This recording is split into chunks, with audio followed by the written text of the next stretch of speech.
Hello students, welcome to RPM rectifying physics minds. मैं सुजीत कुमार आपके साथ इलेक्ट्रोस्टैटिक्स के लेक्चर नंबर 7 में हम लोग पहुंच चुके हैं। अगर आप इसके पहले के लेक्चर्स नहीं देखे हैं तो आई बटन को क्लिक करके या फिर डिस्क्रिप्शन में लिंक को क्लिक करके वो सारे लेक्चर्स को देख ले, ताकि हम लोग इस लेक्चर को अच्छे से प्रोसीड कर पाएँ। जैसा कि हम जानते हैं कि लेक्चर नंबर 6 जो था बहुत ही ज़्यादा इम्पोर्टेंट लेक्चर्स था। उसमें हमने सारे के सारे अच्छे अच्छे क्वेश्चंस का सेट लिया था। मतलब कुलम्स लॉ के जितने अच्छे क्वेश्चंस हो सकते वो सारे हमने उसमें किए थे। तो अगर आप कुलम्स लॉ जानते हो अच्छे से तो उन लेक्चर नंबर 6 को कर लें, अच्छे से देख लें और सारे क्वेश्चंस को कर लें, और उसके बाद आपको कॉन्फिडेंस बिल्डअप हो जाएगा कि हम सारे क्वेश्चंस कर सकते हैं।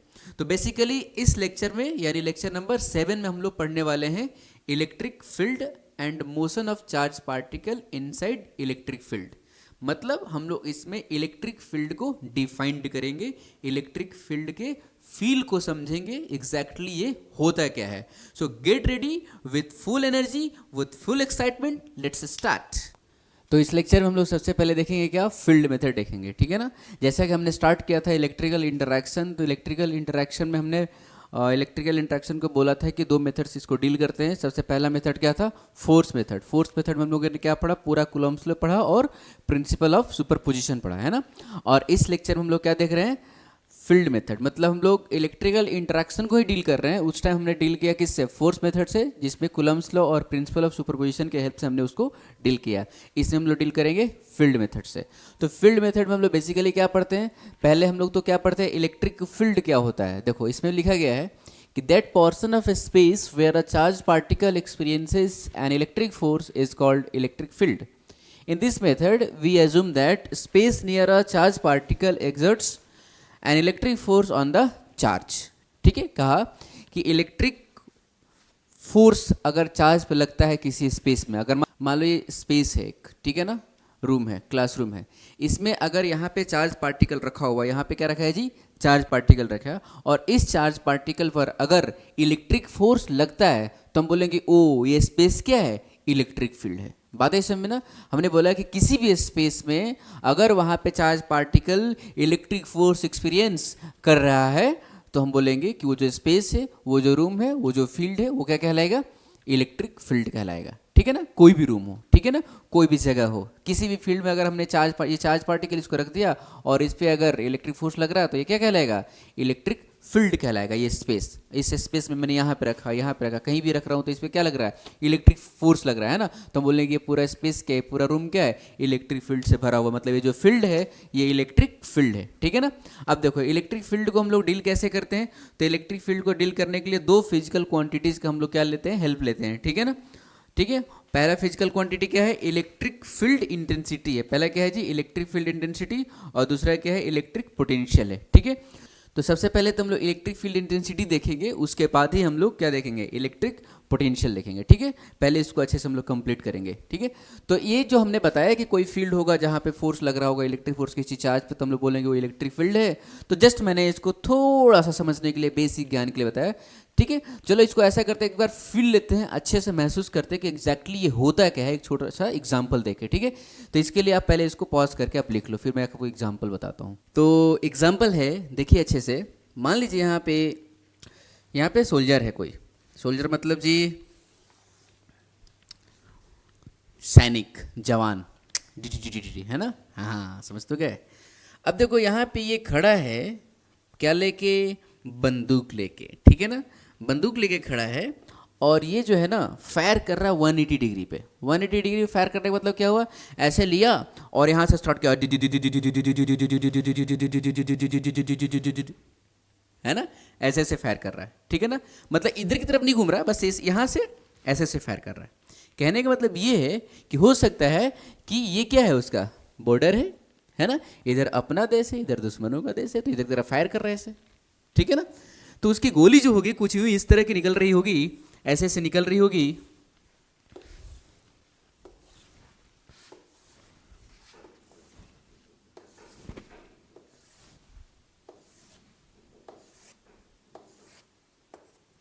ऐसे ऐसे निकल रही होगी, है ना, एकदम भाई साहब मस्त निकल रही है गोली ऐसे। तो ठीक है, मज़ा आया? देखा कितना मस्त गोली निकल रहा है। हाँ, ऐसे ऐसे गोली का डायरेक्शन ऐसे होगा। ठीक है,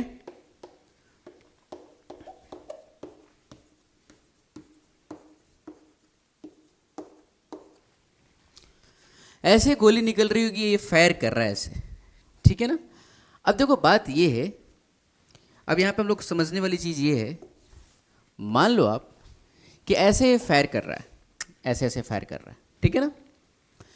तो यहाँ पे जो आदमी खड़ा होगा, यहाँ पे जो आदमी खड़ा होगा, उसको इसकी गोली लगेगी क्या? लगेगी? नहीं लगेगी। ठीक है ना। अच्छा जी। और इधर की तरफ जो आदमी खड़ा होगा, इधर की तरफ कहीं पे खड़ा होगा ऐसे, ठीक है, तो इसको गोली लगेगी कि नहीं लगेगी? बिल्कुल लगेगी, है ना, बिल्कुल लगेगी, है ना। अच्छा, ये जो आदमी फायर कर रहा है, यहाँ पे जो खड़ा है खुद फायर कर रहा है ये, ठीक है ना, क्या इसको गोली लगेगी? अपने ही बुलेट से, अपने ही बुलेट से इसको लगेगा क्या? नहीं लगेगा। अपने ही गन से इसको लगेगा क्या? नहीं लगेगा, क्योंकि ये तो खुद फायर कर रहा है ना, ये खुद फायर कर रहा है। मेरी बात समझ आ रही है ना अच्छे से? बिल्कुल। देखो, ये जो फायर कर रहा है, इसने इस तरह से एक फील्ड क्रिएट कर दिया। फील्ड क्रिएट कर दिया मतलब यहाँ से लेके यहाँ तक एक इसमें फील्ड क्रिएट किया, और इसने ऐसा फील्ड क्रिएट किया कि इस फील्ड में अगर कोई भी आएगा तो मारा जाएगा, है ना। इस फील्ड में कोई भी आएगा तो वो मारा जाएगा। ठीक है। देखो, इसको इसलिए नहीं गोली लग रही है क्योंकि ये फील्ड से क्या है? बाहर है। ये क्या है जी? फील्ड से बाहर है। ठीक है। इसको गोली क्यों नहीं लग रही है? क्योंकि यही फायर कर रहा है, इसलिए इसको गोली नहीं लग रही है। ठीक है ना। और इसको लगेगी। आई बात समझ में ना फील्ड का मतलब? ठीक है ना। इसने ऐसा फील्ड क्रिएट करके रखा है। आप बस इस कहानी को समझो अच्छे से, फिर तुरंत हम लोग आ जाएंगे, रिप्लेस कर देंगे इलेक्ट्रिक फील्ड से। ठीक है ना। अच्छा जी, अब देखो यहाँ पे ये जो फील्ड क्रिएट किया गया है, ये किसने क्रिएट किया है? इस फील्ड को किसने बनाया है? तो इसने बनाया है, इस सैनिक ने बनाया है इस फील्ड को, है ना। ये सैनिक क्या है? This is the source of the field, है ना। तो ऐसा मैं बोलूँगा कि ये जो सैनिक है ना, जो सोर्स है ना, इसको मैं बोलूँगा चार्ज। इसको क्या बोलूँगा? चार्ज बोलूँगा, है ना। और इसने क्या किया जी? फील्ड क्रिएट किया। सैनिक ने क्या किया? फील्ड क्रिएट किया। इस फील्ड को हमने नाम दे दिया, पता है क्या? इलेक्ट्रिक फील्ड दिया नाम। क्या दिया नाम? Electric field. मतलब ये जो फील्ड दिया, मतलब चार्ज जो फील्ड क्रिएट करता है, उस फील्ड को हम लोग क्या बोलते हैं? इलेक्ट्रिक फील्ड बोलते हैं। तो एक तो बात हमें चमक के आ गई अच्छे से कि चार्ज पार्टिकल का काम क्या होता है जी? तो क्या करता है चार्ज पार्टिकल? फील्ड क्रिएट करता है। ठीक है ना। चार्ज पार्टिकल क्या करता है जी? फील्ड क्रिएट करता है। अब देखो, ये भी क्या है? एक चार्ज पार्टिकल। हमने आदमी को रिप्लेस कर दिया किससे? चार्ज से। तो ये चार्ज इस चार्ज पे फोर्स नहीं लगा रहा है। क्यों? क्योंकि इस चार्ज के फील्ड से ये चार्ज क्या है? बाहर है। आई बात समझ में ना? अच्छा जी। अब देखो, ये भी तो एक चार्ज है ना, एक तो ये भी चार्ज है। तो इस चार्ज पे फोर्स लग रहा है क्योंकि ये जो चार्ज है इस चार्ज के फील्ड के अंदर लाई कर रहा है। ठीक है ना। बहुत अच्छे। ठीक है। अब देखो, कहने का मतलब ये है, अब हम ये कह सकते हैं, एक बेसिक बात अगर करें तो मैं बोलूँगा कि चार्ज पे फोर्स लगाता है या फिर चार्ज का फील्ड चार्ज पे फोर्स लगाता है? क्या लगाता है बताओ? फील्ड लगाता है ना। मान लो कि चार्ज है और वहाँ पे इलेक्ट्रिक फील्ड ही नहीं है, तो फोर्स लगेगा उस पर? नहीं लगेगा। देखो, यहाँ पे चार्ज है लेकिन यहाँ पे इलेक्ट्रिक फील्ड नहीं है, ऐसा हमने सोचा है, ऐसा हमने एज्यूम किया है कि इधर ही फील्ड है, इधर की तरफ फील्ड ही नहीं है, तो इसमें फोर्स लगेगा? नहीं लगेगा। तो बेसिक जो हमने कूलम्ब्स लॉ में पढ़ा था, वो जस्ट बेसिक चीज़ें थी, समझने के लिए हम लोगों ने पढ़ा था कि एक चार्ज दूसरे चार्ज पे फोर्स लगा रहा है। ये डायरेक्टली, ये ऐसा मैकेनिज्म इसका नहीं है। मैकेनिज्म क्या है कि एक चार्ज होता है, उसका अपना क्या होता है? फील्ड होता है, और वो फील्ड उस चार्ज पे फोर्स लगाता है। आई बात समझ में ना? देखो, तो हम लोग देख रहे हैं कि ये जो चार्ज है इस चार्ज पे फोर्स लगा रहा है, लेकिन कूलम्ब्स लॉ तो बोलता है क्या? कि दूसरा चार्ज भी इस पे फोर्स लगाएगा, लेकिन यहां लगा रहा है क्या? नहीं लगा रहा है। अरे लगा रहा है। अरे भाई, ये जब ऐसे फायर कर रहा है, ये फायर कर रहा है और इधर की तरफ ये आदमी आ रहा है, ये तो कोई दुश्मनी होगा ना। तो ये क्या गुलाब का फूल लेके आ रहा होगा क्या? अरे भैया, आप तो मेरे को फायर कर रहे हैं, मार रहे हैं, मेरे को लीजिए ना गुलाब का फूल, ऐसा करेगा क्या? नहीं, ये मजाक थोड़ी कर रहा है यहाँ पे। आई बात समझे ना? हाँ, ये भी क्या कर रहा होगा बताओ? ये भी तो फायर करते हुए आ रहा होगा। दोनों में लड़ाई लगी है ना, तो ये भी क्या कर रहा होगा? फायर करते हुए आ रहा होगा। इसका मतलब ये हुआ कि ये भी ऐसे ऐसे क्या कर रहा है? फायर कर रहा है। ठीक है। ये भी जब ऐसे ऐसे फायर कर रहा है तो आप देख सकते हो अपने आंखों से कि ये जो चार्ज है इस चार्ज के फील्ड में लाई कर गया। जब इस चार्ज के फील्ड में लाई कर गया तो इस पे फोर्स लग गया। मतलब ये हुआ कि इस चार्ज का फील्ड में ये लाई कर रहा है तो इस चार्ज पे इसका वाला फील्ड फोर्स लगा रहा है, और इस चार्ज के फील्ड में ये लाई कर रहा है तो इसका फील्ड इस पे फोर्स लगा रहा है। बात है समझ में? हमने एक बात बताया कि फील्ड में चार्ज आएगा तो फोर्स लगेगा, और हमने बोला कि मैकेनिज्म क्या होता है कि कोई चार्ज होता है तो सबसे पहले फील्ड क्रिएट करता है, अब उसमें कोई चार्ज लाई करेगा तो उसमें इसका फील्ड फोर्स लगाएगा। ठीक है ना? अच्छा, ये जो मैंने बोला कि इसके खुद के बुलेट से इसको लगेगा नहीं ना लगेगा। ठीक है, कहने का मतलब बुलेट का मतलब क्या हुआ, इसका खुद का फील्ड से इस पे फोर्स लगेगा नहीं लगेगा। तो एक और बात क्लियर हुई कि चार्ज का जो फील्ड होता है खुद का फील्ड, वो खुद का फील्ड खुद के चार्ज पे फोर्स नहीं लगाता है, दूसरे का फील्ड मेरे पर और मेरा फील्ड दूसरे पर। बात आई समझ में ना? हाँ, अब देखो, अब ये जो है ना, चाहे इधर भी कोई आदमी अगर होगा, कोई दुश्मन होगा, तो ये जैसे जैसे नजदीक आएगा ना वैसे वैसे तुम्हें क्या लग रहा है, गोली लगने की चांस बढ़ रही है ना। अगर मान लो यहाँ पे होगा वो यहाँ पे, तो हो सकता है गोली नहीं लगा होगा, ऐसे ऐसे गोली पार हो गया, ऐसे गोली पार हो गया तो इसको नहीं लगा। लेकिन मान लो कि उसको मैंने यहाँ खड़ा कर दिया तो इसमें पता है एक ही आदमी को 4, 5, 15, 20 गोली लग जाएगी भाई साहब, छल्ली छल्ली हो जाएगा, है कि नहीं? छल्ली छल्ली हो जाएगा। मेरी बात क्लियर है ना?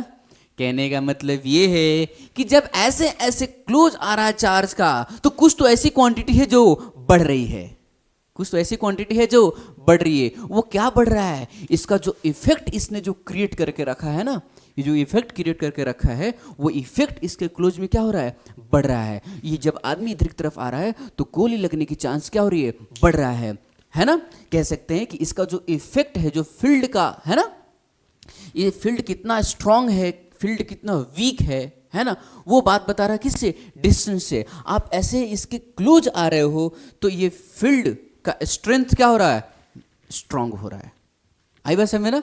जब क्लोज आ रहा है तो इसका स्ट्रेंथ क्या हो रहा है, बढ़ते जा रहा है, और दूर जाएगा तो इसने जो फील्ड क्रिएट करके रखा उसका स्ट्रेंथ क्या हो रहा है, घट रहा है। फील आया? फील्ड क्या होता है? अब देखो मैं फिर से रिप्लेस कर दूंगा।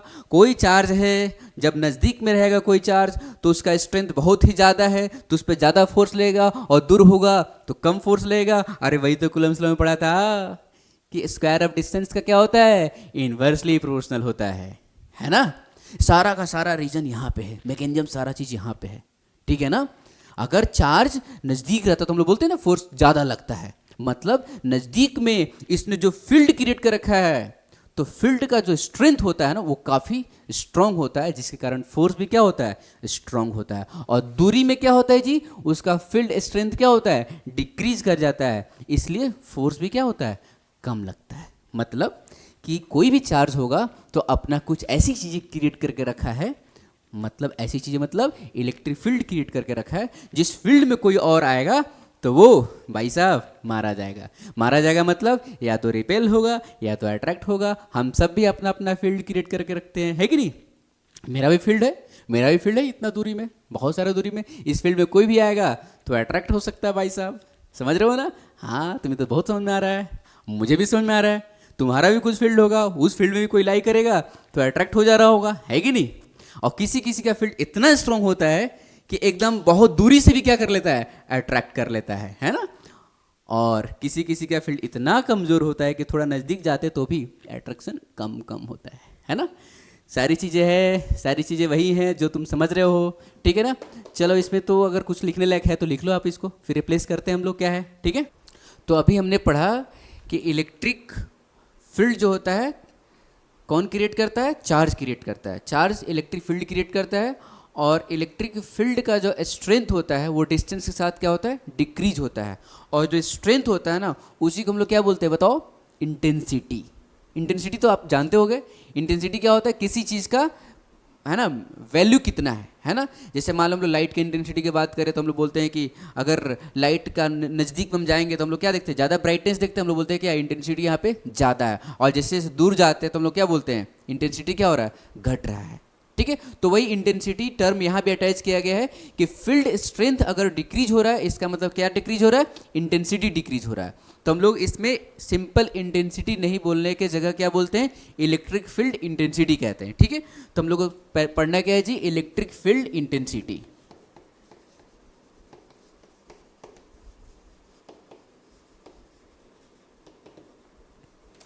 चलिए इसका डेफिनेशन देखते हैं क्या है।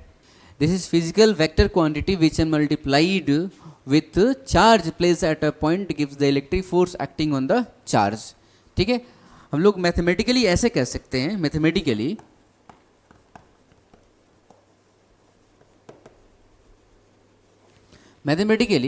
बोले कि अगर किसी पॉइंट पे अगर कोई चार्ज रखा हुआ है ना, और इस पॉइंट का इलेक्ट्रिक फील्ड इंटेंसिटी अगर ई है, हम लोग इंटेंसिटी को डिनोट करते हैं कैपिटल ई से, ठीक है ना, और वेक्टर क्वांटिटी होता है इसलिए हम लोग वेक्टर लगा देंगे। ठीक है, तो इलेक्ट्रिक फील्ड इंटेंसिटी को डिनोट करेंगे ई वेक्टर से। तो मान लो कि इस पॉइंट पे ये मान लो कोई फील्ड है, यहाँ पे इलेक्ट्रिक फील्ड है।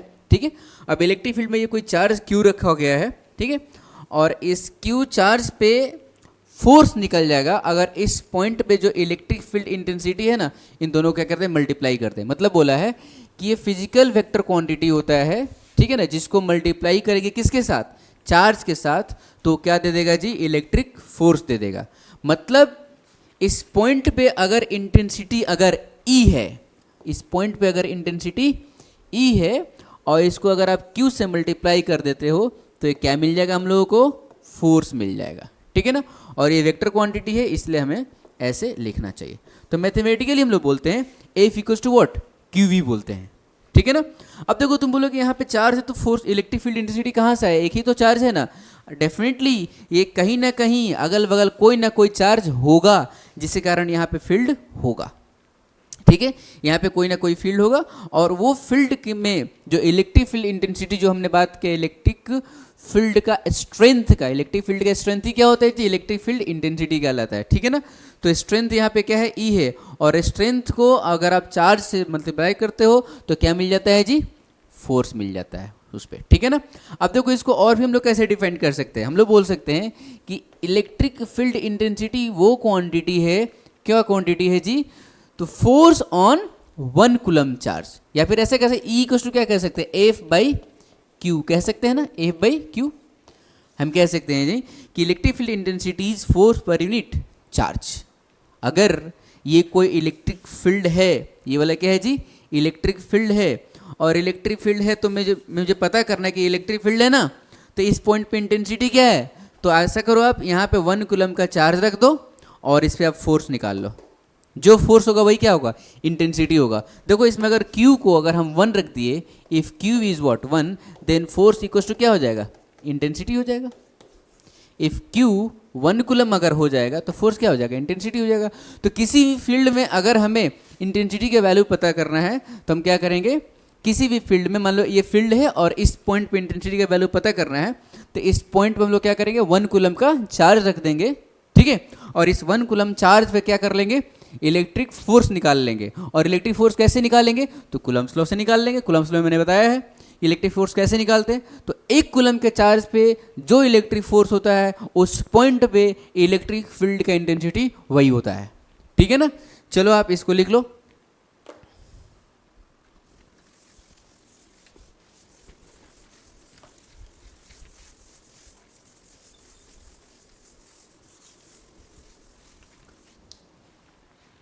अब नया क्वांटिटी आया हमारे पास, इलेक्ट्रिक फील्ड इंटेंसिटी, जिसको डिनोट कर रहे हैं हम लोग ई से।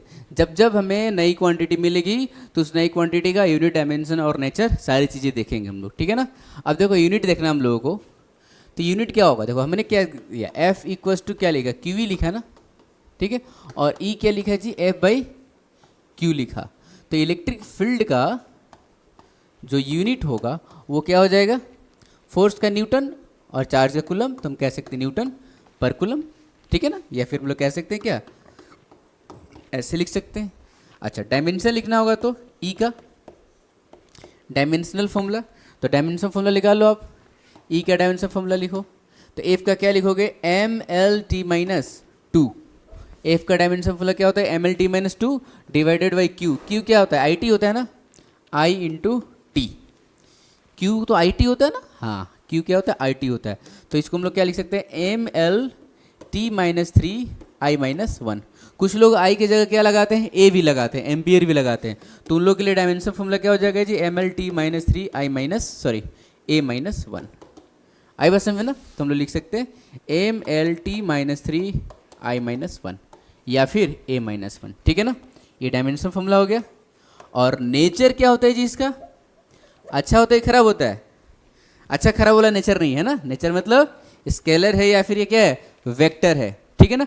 अब देखो तो ये कौन सी क्वांटिटी होगा, यहाँ पे मैंने ऐसे लिख दिया था ना, अगर फोर्स के साथ आ रहा है तो डेफिनेटली ये क्या होगा, वेक्टर ही होगा, ठीक है ना। तो देखो मैं क्या लिख दूंगा यहाँ पे, ये कौन सी क्वांटिटी है, वेक्टर है, ठीक है ना। तो ये चीज़ें आप याद रख लो, कोई दिक्कत नहीं है। तो यहाँ पे एक इंपॉर्टेंट बात है, इसको हम लोग डिस्कस कर लेते हैं। हमने लिखा है F equals to Q E और E is what, F by Q लिखा, चलो बढ़िया। देखो मान लो एक एग्जांपल ले लेते हैं, एग्जांपल के थ्रू समझते हैं। मान लो कोई वेक्टर क्वांटिटी ए है और इसको मैंने किसी नंबर से मल्टीप्लाई किया, ठीक है ना। ए वेक्टर है और इसको मल्टीप्लाई किया है लेमडा के साथ, लेमडा वेवलेंथ नहीं है, लेमडा क्या कोई नंबर है, 1 2 3 4 -4 -5 जो भी है ना। तो अगर कॉन्सेप्ट ये कि कोई वेक्टर क्वांटिटी को अगर आप स्केलर के साथ मल्टीप्लाई करते हो तो जो क्वांटिटी मिलेगी क्या वो स्केलर हो जाएगी, नहीं, वो क्वांटिटी क्या होगी, वेक्टर ही रहेगी। मान लो कोई क्वांटिटी मिली, उसको मैंने डिनोट किया किससे, बी से, और वो क्या हुआ, वेक्टर ही हुआ। तो जो क्वांटिटी मिल रही है वो वेक्टर है, तो देखो ये नेचर क्या था, वेक्टर था, तो यहाँ भी क्या है, वेक्टर आया। अब देखो हमें बात करना चाहिए कि क्या इसका मैग्नीट्यूड चेंज हो जाएगा, क्या इसका डायरेक्शन चेंज हो जाएगा। तो जब ये वेक्टर क्वांटिटी मिला तो इसके डायरेक्शन और मैग्नीट्यूड के बारे में हमें डिस्कस करना चाहिए। चलो तो देखो मैग्नीट्यूड पे क्या हाल होगा कि कोई वेक्टर क्वांटिटी है बी, तो मैग्नीट्यूड इसका जो होगा, देखो क्या हो जाएगा, देखो क्या हो जाएगा, देखो देखो देखो देखो क्या हो जाएगा, क्या हो गया, लेमडा टाइम्स इसका मैग्नीट्यूड हो गया। मतलब पहले वाली क्वांटिटी का मैग्नीट्यूड ए था, तो नई वाली क्वांटिटी का मैग्नीट्यूड हो जाएगा कितना, लेमडा टाइम्स ए, ठीक है ना, मतलब मॉड्यूलस ले लेना है, ठीक है ना, बढ़िया। जैसे मान लो कोई क्वांटिटी है ऐसे ए वेक्टर, इसमें -2 मल्टीप्लाई कर दूंगा, ठीक है ना, तो कोई वी वेक्टर मिला, तो बी वेक्टर का मैग्नीट्यूड क्या होगा, 2 टाइम्स ऑफ ए होगा, -2 का मॉड लेना पड़ेगा, तो क्या हो गया, 2a हो गया। बी का मैग्नीट्यूड क्या हो गया जी, 2a हो गया, मैं मॉडुलस ले लिया, तो आई बात समझ में ना। हाँ अब देखो इसके डायरेक्शन पे बात करते हैं, इसके डायरेक्शन पे बात करते हैं। हमने बात किया कि अगर मल्टीप्लाई करेंगे तो मैग्नीट्यूड तो क्या हो जाएगा, लेमडा टाइम्स हो गया। डायरेक्शन की बात करें अगर, तो direction of B equals to direction of A if lambda is greater than 0। कहने का मतलब ये है कि B का डायरेक्शन और A का डायरेक्शन सेम होगा अगर ये लेमडा क्या होगा, पॉजिटिव होगा। मतलब किसी वेक्टर क्वांटिटी में अगर आप पॉजिटिव नंबर मल्टीप्लाई करते हो और आने वाली क्वांटिटी क्या होगी, वेक्टर ही होगी, तो उस क्वांटिटी की डायरेक्शन चेंज नहीं होगी। जो डायरेक्शन पहले वाली क्वांटिटी की थी वही डायरेक्शन बाद वाली क्वांटिटी की भी रहेगी, ठीक है ना। और डायरेक्शन ऑफ B, ठीक है ना, क्या हो जाएगा जी, ये अपोजिट ऑफ A हो जाएगा, है ना, opposite of A if lambda is less than 0। मतलब अगर आप नेगेटिव नंबर से मल्टीप्लाई करोगे तो डायरेक्शन क्या हो जाएगा, 180 डिग्री से रोटेट हो जाएगा, चेंज हो जाएगा, ठीक है ना। अगर मैं बोलूँ कि कोई वेक्टर ए है और इसका डायरेक्शन ऐसे है, ठीक है, तो -2a वेक्टर का डायरेक्शन कैसे होगा, तो -2a वेक्टर का डायरेक्शन कैसे हो जाएगा जी, तो इसके अपोजिट हो जाएगा, ऐसे हो जाएगा, ठीक है ना। 3a वेक्टर का डायरेक्शन कैसे होगा, तो 3a वेक्टर का डायरेक्शन ऐसे ही रहेगा, बस इसका लेंथ थोड़ा सा इंक्रीज हो जाएगा क्योंकि इसका मैग्नीट्यूड 3 टाइम्स हो गया। मेरी बात समझ में आई ना। तो ये बेसिक चीज़ें हैं, बहुत ही इंपॉर्टेंट चीज़ें हैं, आप इसको समझ लीजिएगा अच्छे से, ठीक है ना। ये डायरेक्शन नेक्स्ट क्वांटिटी के डायरेक्शन निकालने का काम आता है। मैं अभी इसलिए डिस्कस किया हूँ कि आगे आने वाले कॉन्सेप्ट में काम आएगा आपको, ठीक है ना। अब देखो यहाँ पे तुरंत हम लोग बात कर सकते हैं, यहाँ पे क्या बात कर सकते हैं, देखो इसमें आया है कोई स्केलर क्वांटिटी मल्टीप्लाई हुई है ई के साथ, ठीक है ना। इसका मतलब आने वाला क्वांटिटी तो वेक्टर ही है, तो हमने बात कर ही लिया। तो क्या होगा एफ का और ई का डायरेक्शन के साथ, तो हम कह सकते हैं क्या कि direction of F and E is same, ठीक है ना, ऑन पॉजिटिव चार्ज। अगर पॉजिटिव चार्ज है तो पॉजिटिव चार्ज पे अगर फोर्स इधर लग रहा है तो ई का डायरेक्शन भी इधर ही होगा, ई और F दोनों का डायरेक्शन क्या होगा, सेम होगा। अगर क्या है, पॉजिटिव चार्ज। और नेगेटिव चार्ज होगा तो अगर फोर्स इस पे इधर लग रहा है, इफ फोर्स का डायरेक्शन ये है तो इलेक्ट्रिक फील्ड इंटेंसिटी का डायरेक्शन ये होगा, अपोजिट टू F होगा। ठीक है ना। तो इस बात को आप अपने शब्दों में लिख लो कि for positive charge direction of E and F is same, and for negative charge E and F direction क्या होगा, अपोजिट होगा। आप अपने शब्दों में लिख लो, ठीक है ना, क्लियर। अगर मान लो एक एग्जांपल मैं ले लूँ, यहाँ पे कोई मान लो Q चार्ज है और यहाँ पर ये Q चार्ज है। अब मैंने बोला कि charge is source of electric field, है ना। चार्ज क्या करता है, इलेक्ट्रिक फील्ड क्रिएट करता है। तो इस पॉइंट पे इसने अपना इलेक्ट्रिक फील्ड क्रिएट किया होगा। हमें जानना है कि इस पॉइंट पे इलेक्ट्रिक फील्ड की डायरेक्शन किधर की तरफ है ना। हमें जानना है कि इस पे इलेक्ट्रिक फील्ड डायरेक्शन किधर की तरफ है। तो हम लोग क्या किए कि यहाँ पे एक पॉजिटिव चार्ज रख दिए। अब देखो पॉजिटिव चार्ज पे जिधर की तरफ फोर्स होता है उधर ही क्या होता है, मतलब ई और एफ का डायरेक्शन क्या होता है, सेम होता है। अब देखो from Coulomb's law we can find the direction of force on this charge ना। तो ये क्यू इस क्यू को रिपेल करेगा, मतलब फोर्स का डायरेक्शन तो ये होगा। अब हमने पढ़ा कि फोर्स का और ई का डायरेक्शन सेम होता है ऑन पॉजिटिव चार्ज। तो पॉजिटिव चार्ज पे ई का डायरेक्शन, पॉजिटिव चार्ज के जगह जो ई का डायरेक्शन होगा in the direction of force होगा। ठीक है। देखो एक दूसरा एग्जांपल ले लो। मान लो आप कि यहाँ पर क्यू है और मतलब सेम क्यू है ना, वही क्यू है, और इस पॉइंट पे इलेक्ट्रिक फील्ड डायरेक्शन हमें बताना है। तो हमें पता है कि अगर ये क्यू यहीं पे इधर ही था तो यहाँ भी क्यू रखेंगे तो इधर ही होगा, क्योंकि चार्ज इलेक्ट्रिक फील्ड क्रिएट कर रहा है। तो जगह चेंज करने से ऐसा थोड़ी कि डायरेक्शन अलग क्रिएट करेगा, वैसा ही क्रिएट करेगा। लेकिन this time we are getting the direction of the electric field due to this charge, है ना, by placing negative charge, minus Q charge रख के मैं चेक कर रहा हूँ कि डायरेक्शन किधर की तरफ है। ठीक है। अब देखो माइनस क्यू पे फोर्स कैसे लगेगा, माइनस क्यू पे फोर्स तो इधर लगेगा ना, अट्रैक्ट करेगा ना ये क्यू, है ना। अब देखो this is the direction of what, force. तो इलेक्ट्रिक फील्ड का डायरेक्शन किधर होगा जी, इलेक्ट्रिक फील्ड इंटेंसिटी की डायरेक्शन। तो हमें बोला कि नेगेटिव चार्ज के लिए ई और एफ क्या होता है, अपोजिट होता है। तो ये क्या होगा, ई का डायरेक्शन होगा। बात आई समझ में ना। देखो तो इस सिचुएशन में भी ई का डायरेक्शन ऐसे था, इस सिचुएशन में भी ई का डायरेक्शन ऐसे ही है। क्या समझ में आया आपको। ये चार्ज को चेंज करने से क्या इस पॉइंट पे फील्ड का डायरेक्शन चेंज हो जाएगा, नहीं। अरे क्यों चेंज होगा, इस चार्ज पे फोर्स निकाल रहे हैं तो क्या इसका फील्ड इस पे फोर्स लगा रहा है। मैंने तो अभी बताया ना, खुद का फील्ड खुद पे नहीं लगाता है, इसका फील्ड लगा रहा है। तो मैं देख रहा हूं कि सोर्स तो दोनों टाइम में वही है, तो फील्ड क्यों चेंज होगा जब सोर्स वही है। तो ये फील्ड जो है ना किसका है, सोर्स का है ना, इस चार्ज का है ना, मैं तो इसको चेंज ही नहीं कर रहा हूँ, तो यही रहेगा। तो हम एक बात कह सकते हैं क्या, कि किसी भी पॉइंट पे इलेक्ट्रिक फील्ड इंटेंसिटी का डायरेक्शन हो या फिर क्या हो, मैग्नीट्यूड हो, डायरेक्शन हो या फिर क्या हो, मैग्नीट्यूड हो, ठीक है ना, वो उस पॉइंट पे रखे हुए चार्ज पे डिपेंड नहीं करता है। हम लोग बोलते हैं कि electric field intensity is point specific, it is what, point specific, it is independent from the charge placed at that point. ठीक है ना, it is independent from the charge placed at that point. हम लोग बोलते हैं क्या है, point specific है, it does not depend on the charge placed at this point, है ना। अगर इस पॉइंट पे इलेक्ट्रिक फील्ड का वैल्यू ई है और इस पॉइंट पे रखा हुआ चार्ज 5 कूलम है, ठीक है, और इसका इलेक्ट्रिक फील्ड का वैल्यू क्या है, ई है, और इसी पॉइंट पे अगर हमने 10 कूलम का चार्ज रख दूंगा तो क्या ये ई चेंज हो जाएगा, नहीं। ये ई किसी और चार्ज ने क्रिएट किया होगा। इस पॉइंट पे तो 10 कूलम, 5 कूलम, 10 कूलम कुछ भी रखो, ठीक है ना, लेकिन ये ई किसका है, किसी और का है। आई बात समझे ना, क्लियर। इसमें तो हम लोग डिटेल में इस चैप्टर में तो इलेक्ट्रिक फील्ड इंटेंसिटी तो पढ़ना है, खूब अच्छे से पढ़ेंगे हम लोग, ठीक है ना। अब ऐसा है कि इस इलेक्ट्रिक फील्ड और बेसिकली ये फोर्स के यूज से जितने क्वेश्चंस हो सकते हैं उसको हम लोग अभी कर लेते हैं, जिसको हम लोग हेडिंग नाम क्या देते हैं हम लोग जी, कि motion of charge particle inside electric field, right. तो चार्ज पार्टिकल का मोशन कैसा होगा इलेक्ट्रिक फील्ड में रखेंगे, तो ये बहुत ही इंपॉर्टेंट है और हमेशा इससे क्वेश्चंस आते हैं। इसको मैं अभी आपको निपटा देता हूँ, ठीक है ना। चलो अगर आप इसको लिख लो।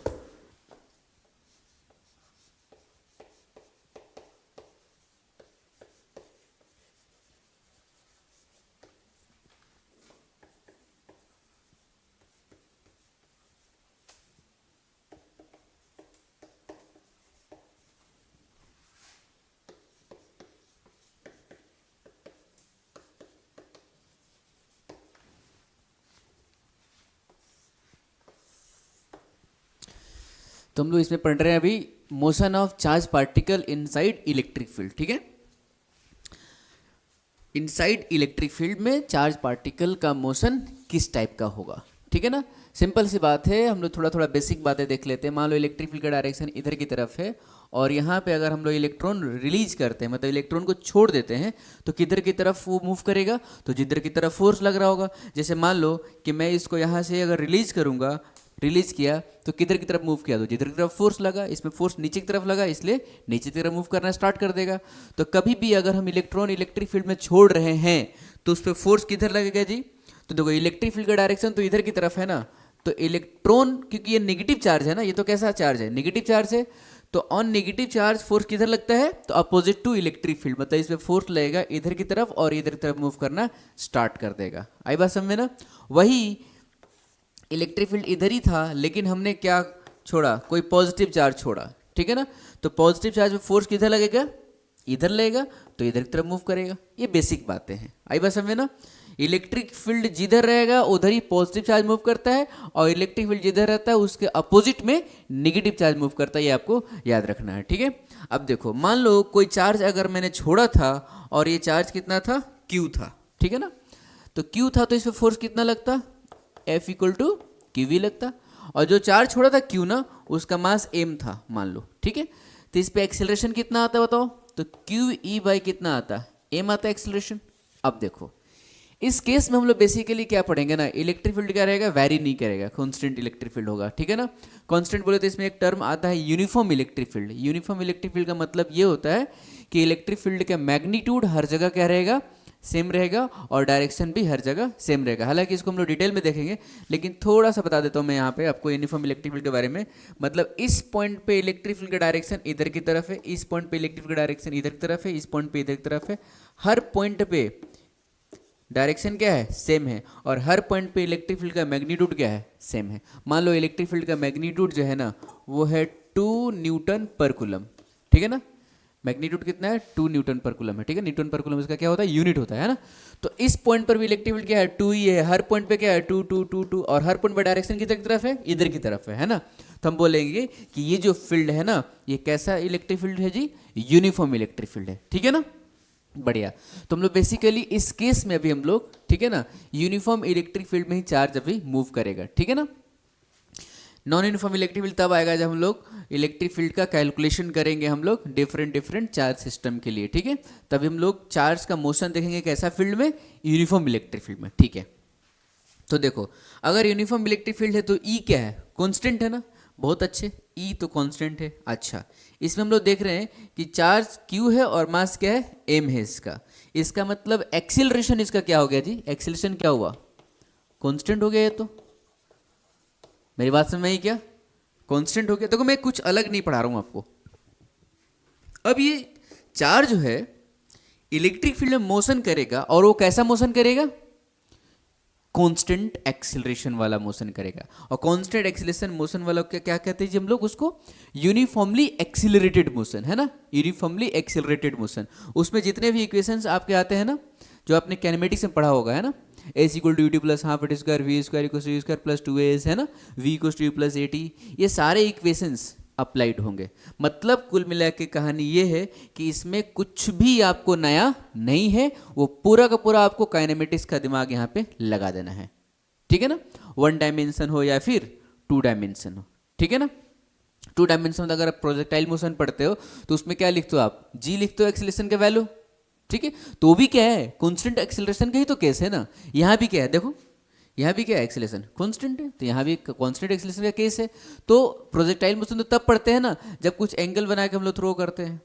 ठीक है ना, तो सारी चीजें मतलब सेम टू सेम है। अगर आपको प्रोजेक्टाइल मोशन आता है, काइनेमेटिक्स 1D आता है, 2D आता है, तो ये चीज आपका कंप्लीट है। मैं आपको जस्ट थोड़ा चीजें आपको मैं बता दूंगा। ठीक है ना, चलो आप इसको लिख लो अच्छे से। तो देखो उस पे बेस्ड एक एग्जांपल क्वेश्चन है। क्वेश्चन ये है कि an electron is projected horizontally with velocity v in an upward directed electric field E, find the equation of trajectory. देखो क्वेश्चन क्या है ना, ये बोला कि इलेक्ट्रॉन को थ्रो किया गया किसमें, इलेक्ट्रिक फील्ड में, और इलेक्ट्रिक फील्ड का डायरेक्शन कैसे है जी, अपवर्ड है ना, अपवर्ड डायरेक्टेड इलेक्ट्रिक फील्ड है। मतलब सिचुएशन कुछ यूँ इस तरह का है कि इलेक्ट्रिक फील्ड तो ऐसे है, इलेक्ट्रिक फील्ड का डायरेक्शन ऊपर की तरफ है, ठीक है। और इलेक्ट्रॉन को कैसे प्रोजेक्ट किया गया जी? इलेक्ट्रॉन को प्रोजेक्ट किया गया ऐसे, कितने वेलोसिटी से? v वेलोसिटी से। अब देखो ये कैसे मूव करेगा, कैसे मूव करेगा? तो पहले ऐसा करते हैं, इस पर फोर्स किधर लगेगा? तो मुझे पता है कि ये इलेक्ट्रॉन क्या है, नेगेटिव चार्ज है, तो इस पर फोर्स तो लगेगा किधर की तरफ? इलेक्ट्रिक फील्ड ऊपर है ना, तो इस पर फोर्स लगेगा नीचे की तरफ, मतलब इसका एक्सेलरेशन किधर होगा? नीचे की तरफ। देखो आपने पढ़ा होगा कि इधर की तरफ अगर हम कोई पार्टिकल को थ्रो करते हैं, मास m का पार्टिकल है ना, मोशन अंडर ग्रेविटी बता रहा हूँ, प्रोजेक्टाइल वाली बात कर रहा हूँ मैं, ठीक है। तो अगर मास m के पार्टिकल को u वेलोसिटी से इधर की तरफ थ्रो करते हैं, ठीक है, तो इस पर फोर्स तो इधर की तरफ लगता है ना। अब बताओ इसका पाथ कैसा होता है जी? तो इसका पाथ होता है ऐसा होता है ना। इसको हम लोग कौन सा प्रोजेक्टाइल कहते हैं जी? तो इसको हम लोग बोलते हैं हॉरिजॉन्टल प्रोजेक्टाइल कहते हैं हम लोग, है ना। क्या बोलते हैं जिसको? हॉरिजॉन्टल प्रोजेक्टाइल कहते हैं। तो इसमें बहुत सारे क्वेश्चन हो सकते हैं, इसको हम लोग रेंज कहते हैं, है ना। अब टाइम ऑफ हाइट पूछा जा सकता, टाइम ऑफ फ्लाइट पूछा जा सकता है, ये सारी चीज़ें पूछी जा सकती है ना आपको, ठीक है ना। अगर हाइट h से थ्रो किया गया तो टाइम ऑफ फ्लाइट क्या होगा, इसका रेंज क्या होगा, किसी पॉइंट पे वेलोसिटी क्या होगी, वो सारी चीज़ें हो तो प्रोजेक्टाइल का आपका नॉलेज हो जाएगा इसमें, ठीक है। अब देखो इसमें बोला है कि इक्वेशन ऑफ ट्रैजेक्टरी क्या होगा। मुझे पता चल गया कि इलेक्ट्रॉन का पाथ कैसा होने वाला है, तो फोर्स इधर है, वेलोसिटी इधर है, तो इसका पाथ ऐसा होगा। मतलब इसका इक्वेशन और उसका इक्वेशन क्या होगा? सेम ही होगा। तो हमने प्रोजेक्टाइल में देखा है ना, प्रोजेक्टाइल में जनरल इक्वेशन ऑफ प्रोजेक्टाइल क्या होता है जी? तो क्या होता है? X tan theta minus G X square by 2u square cos square theta होता है। यही होता है ना प्रोजेक्टाइल का इक्वेशन, है ना। ये इक्वेशन ऑफ क्या कहलाता है? पाथ कहलाता है, फिर इक्वेशन ऑफ ट्रैजेक्टरी कहते हैं। तो देखो थीटा इसमें क्या होता था? तो theta is the angle with horizontal, है ना। किसका एंगल जी? वेलोसिटी का, है ना। Angle making what? This one, velocity, है ना। वेलोसिटी कितना एंगल बना रहा है? Horizontal. Angle between velocity and horizontal direction. तो बताओ angle between velocity and horizontal direction क्या है? 0 है। तो tan 0 हो गया, तो x इंटू क्या लिख दिया मैंने? 0 लिख दिया, minus G X square by 2, और कितने वेलोसिटी से फेंका गया है जी? वो उसमें u से फेंका जाता है, इसमें किसे फेंका गया है? v से। तो v स्क्वायर लिख दिया, और फिर से एंगल थीटा तो क्या है? 0 है ना, तो कॉस स्क्वायर थीटा क्या हो जाएगा? कॉस थीटा तो 1 हो जाएगा ना, तो ये क्या हो गया? 1 हो गया। तो मतलब y क्या आ गया जी? Minus G X square by 2v square. लेकिन बात यहाँ पे एक समझने वाली है ना, यहाँ पे पार्टिकल, ये प्रोजेक्टाइल मोशन का है ना, मोशन अंडर ग्रेविटी का है, तो उसमें एक्सीलरेशन क्या होता है? g होता है। लेकिन यहाँ पे हमारा एक्सीलरेशन क्या होगा जी? इसमें हम लोग एक्सीलरेशन क्या लिखेंगे बताओ? तो इसमें हम लोग एक्सीलरेशन लिख देंगे q e बाई m। मतलब हम लोग लिख सकते हैं e बाई m। e क्या है? इलेक्ट्रॉन का चार्ज है, तो आप g की जगह यहाँ पे लिख दो आप, ठीक है। तो y क्या हो जाएगा जी? Minus e by m X square by 2v square. This is what? Equation of trajectory. ये क्या हो गया जी? इक्वेशन ऑफ ट्रैजेक्टरी हो गया। अगर आप निकालना चाहते हो इक्वेशन ऑफ ट्रैजेक्टरी क्या होगा, ये तो हमने डायरेक्ट क्या किया, पहले का नॉलेज था उसको यूज कर लिया। देखो अगर निकालना चाहते हैं हम लोग इक्वेशन ऑफ ट्रैजेक्टरी क्या होगा, तो इक्वेशन ऑफ ट्रैजेक्टरी का मतलब क्या होता है जी? Relation between X and Y, ठीक है। तो इसमें देखो इस डायरेक्शन में कोई भी फोर्स लग रहा है? नहीं लग रहा है। तो इस डायरेक्शन में जो भी डिस्प्लेसमेंट होगा, जो भी डिस्प्लेसमेंट का फॉर्मूला आएगा, वो कैसा आएगा? यूनिफॉर्म मोशन की तरह आएगा, क्योंकि एक्सेलरेशन 0 है। तो यूनिफॉर्म मोशन के लिए डिस्प्लेसमेंट का फॉर्मूला क्या होता है जी? S equals to V T होता है ना। S equal to V T होता है। हमें क्या निकालना है? एक्स कोऑर्डिनेट निकालना है। तो एक्स डायरेक्शन के डिस्प्लेसमेंट को हम लोग क्या दे देंगे? एक्स दे देंगे। तो लिख देंगे हम लोग एक्स इक्वल्स टू क्या लिखेंगे? वी टी लिखेंगे, ठीक है ना। शुरू में क्या है? वी से फेंका गया है। अच्छा, वाई डायरेक्शन का मोशन कैसा होगा जी इसमें? तो वाई डायरेक्शन का मोशन कैसा हो जाएगा? कैसा होगा बताओ? फ्री फॉल होगा, है ना। वाई डायरेक्शन का मोशन कैसा होगा? फ्री फॉल होगा। वैसे वाई डायरेक्शन का मोशन तो हमें ऐसे लिखते हैं ना, U T minus half G T square लिखते हैं ना, ठीक है ना, क्योंकि नीचे की तरफ एक्सलेशन है। यहाँ पे ऐसा करता हूँ, जी नहीं लिख के मैं लिखूंगा ए, और ए का वैल्यू बाद में रख दूंगा क्या? ई बाई एम। बहुत अच्छे। अब देखो y इक्वल्स टू यू तो 0 है ना, बोलोगे कि नहीं सर यू तो v है। अरे ये तो किस डायरेक्शन के लिए लिख रहा हूं मैं? y डायरेक्शन के लिए लिख रहा हूं ना। तो y डायरेक्शन में तो u y क्या है? 0 है ना। ये तो क्या है? ये तो u x है ना, ठीक है। तो ये 0 हो गया, माइनस हाफ, और a क्या है? E by M into T square. ठीक है ना, हमें तो y और x का बीच का रिलेशन चाहिए ना। आप ऐसा करो, इस इक्वेशन से हम लोग t का वैल्यू लिख सकते हैं x बाई वी, और t को पुट कर दो इसमें, तो y equals to minus half E by M X square by V square. This is the relation between x and y, that is what equation of trajectory, है ना। अच्छा, negative y क्यों आ रहा है? क्योंकि हमने पॉइंट ऑफ प्रोजेक्शन को क्या लिया, ओरिजिन लिया, ठीक है ना। तो हमेशा पार्टिकल तो किधर जा रहा है, नीचे जा रहा है, इसलिए किसी भी पॉइंट पे अगर मान लो मैं बात करूं इस पॉइंट का, तो इस पॉइंट का कोऑर्डिनेट क्या होगा, वाई कोऑर्डिनेट क्या होगा, नेगेटिव होगा। इस पॉइंट का वाई कोऑर्डिनेट क्या होगा, नेगेटिव होगा। हर पॉइंट का वाई कोऑर्डिनेट क्या होगा, नेगेटिव ही होगा। और एक्स क्या होगा, अगर इसको हमने ओरिजिन लिया था, ये राइट में है ना, तो एक्स क्या होगा, ऑलवेज पॉजिटिव होगा। मेरी बात क्लियर है क्या, मेरी बात समझेबल है क्या? बहुत अच्छी बात है, ठीक है। हमने इक्वेशन ऑफ ट्रेजेक्ट्री। अब आप ईमानदारी से बोलो, क्या मैंने इसमें कुछ नया पढ़ाया, क्या मैंने इसमें नया कुछ बका, कुछ नया मैंने बताया कि इसमें कुछ नया नहीं है। पूरा का पूरा जहां भी क्वेश्चन आएगा आप ऐसा सिनेरियो ड्रॉ करो और पूरा का पूरा क्या कर दोगे, रिप्लेस कर दो प्रोजेक्टाइल मोशन से, जी लिख दो, ठीक है ना। तो सब कुछ करने के बाद जी की जगह आप क्या लिख दोगे, ए का वैल्यू, और ए क्या होगा, क्यू वी बाई एम होगा, ठीक है ना। दैट्स ऑल, और कुछ है ही नहीं। देखो और एक दो एग्जांपल आपको करा दूं, आपको क्लियर हो जाएगा। अभी का अभी लिख लो इसको पॉज करके। तो नेक्स्ट सिचुएशन हमने लिया है, इसमें क्या है, दो प्लेट हैं, मैं आपको ड्रॉ करके बता देता हूँ। दो प्लेट इसमें लिए गए हैं और प्लेट लेंथ कितना है, एल है, ठीक है। और सेपरेशन बिटवीन प्लेट कितना है जी, डी है। देखो लिखा गया है uniform electric field is between two metal plates, एक नेगेटिव है और एक क्या है, पॉजिटिव है। मान लो आप कि ये वाला क्या है, नेगेटिव है और ये वाला पॉजिटिव है, ठीक है। प्लेट्स लेंथ क्या है, एल है, और सेपरेशन बिटवीन डी है, ठीक है। अब देखो यहाँ पे मेटल प्लेट इसलिए दिया है, तो हम लोग आगे चल के पढ़ेंगे। मेटल प्लेट का जो इलेक्ट्रिक फील्ड होता है ना, वो जैसे कैसा प्रोड्यूस करता है, तो प्लेट का इलेक्ट्रिक फील्ड यूनिफॉर्म प्रोड्यूस करता है। तो इस क्वेश्चन में प्लेट इसलिए बस यूज़ किया है कि आप समझो कि इलेक्ट्रिक फील्ड हमने कैसा दिया है, यूनिफॉर्म दिया है। जैसे मैंने आपको बताया कि मोशन ऑफ चार्ज पार्टिकल अभी हम लोग यूनिफॉर्म इलेक्ट्रिक फील्ड में ही देख रहे हैं, ठीक है ना। अब प्लेट के कारण इलेक्ट्रिक फील्ड कितना होगा, कैसा होगा, क्या होगा, वो सारी चीज़ हम लोग कैलकुलेशन करेंगे जब हम लोग पढ़ेंगे क्या, इलेक्ट्रिक फील्ड का कैलकुलेशन, ठीक है ना। सो उसके लिए अभी चिंता हम लोगों को नहीं करना है। देखो इलेक्ट्रिक फील्ड का डायरेक्शन कैसे होगा, तो इलेक्ट्रिक फील्ड का डायरेक्शन होता है पॉजिटिव टू नेगेटिव प्लेट, ठीक है। मतलब इलेक्ट्रिक फील्ड होगा इसमें इस तरह से, ठीक है। अब देखो, अब लोग सिचुएशन को थोड़ा सा डील करते हैं। मान लो कि अगर मैंने यहाँ पे इलेक्ट्रॉन रखा, इलेक्ट्रॉन है, तो इलेक्ट्रॉन पे फोर्स किधर लगेगा, तो इलेक्ट्रॉन पे तो फोर्स किधर लगता है जी, तो इलेक्ट्रिक फील्ड के अपोजिट में लगता है। मतलब इलेक्ट्रॉन पे फोर्स लगेगा नीचे की तरफ, ठीक है। अगर वही मैंने पॉजिटिव चार्ज यहाँ पे छोड़ा, ठीक है, तो पॉजिटिव चार्ज किधर मूव करेगा, तो पॉजिटिव चार्ज तो फोर्स उधर ही लगता है जिधर इलेक्ट्रिक फील्ड का डायरेक्शन होता है। तो इलेक्ट्रिक फील्ड का डायरेक्शन किधर है जी, ऊपर की तरफ है, तो इस पे पॉजिटिव चार्ज फोर्स लगेगा ऊपर की तरफ, और जिधर फोर्स लगेगा उधर मूव करेगा। इसका मतलब ये हुआ कि अगर हमने इलेक्ट्रिक फील्ड में, मतलब इस फील्ड में इलेक्ट्रॉन को छोड़ूंगा तो नीचे मूव करेगा, और प्रोटॉन को छोड़ूंगा तो ऊपर मूव करेगा। बात है समझ में, चलो बढ़िया। अब देखो, अब पहला सिचुएशन मैं ले रहा हूँ। पहला सिचुएशन ये है, यहाँ से एक प्रोटॉन को छोड़ा जाता है, मान लो आप, ठीक है ना, और यहाँ से एक इलेक्ट्रॉन को छोड़ा जाता है। अब देखो मैंने जैसे बताया, इलेक्ट्रॉन पे फोर्स इधर लगेगा और प्रोटॉन पे फोर्स इधर लगेगा। जैसे ही छोड़ूंगा ये चलना स्टार्ट कर देगा, दौड़ना स्टार्ट कर देगा, और इसको जैसे ही छोड़ूंगा ये दौड़ना स्टार्ट करेगा नीचे की तरफ, है ना। बढ़िया।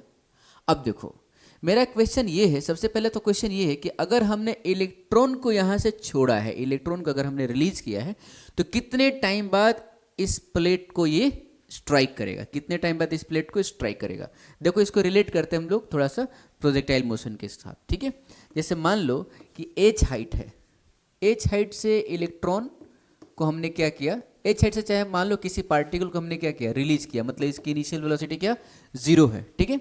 अच्छा, तो कितने टाइम बाद इसको स्ट्राइक करता है, उस टाइम को हम लोग क्या बोलते हैं जी, टाइम ऑफ फ्लाइट कहते हैं, है ना। इसको क्या बोलते हैं, टाइम ऑफ फ्लाइट कहते हैं। अब देखो टाइम ऑफ फ्लाइट क्या होता है, √2h/g होता है ना, इसमें √2h/g होता है।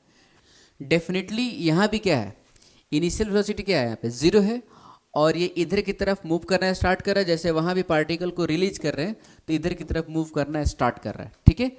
तो d डिस्टेंस आने में कितना टाइम ले रहा है। यहाँ पे क्या था, एच डिस्टेंस आने में कितना टाइम ले रहा था, वो टाइम ऑफ फ्लाइट कहलाता है।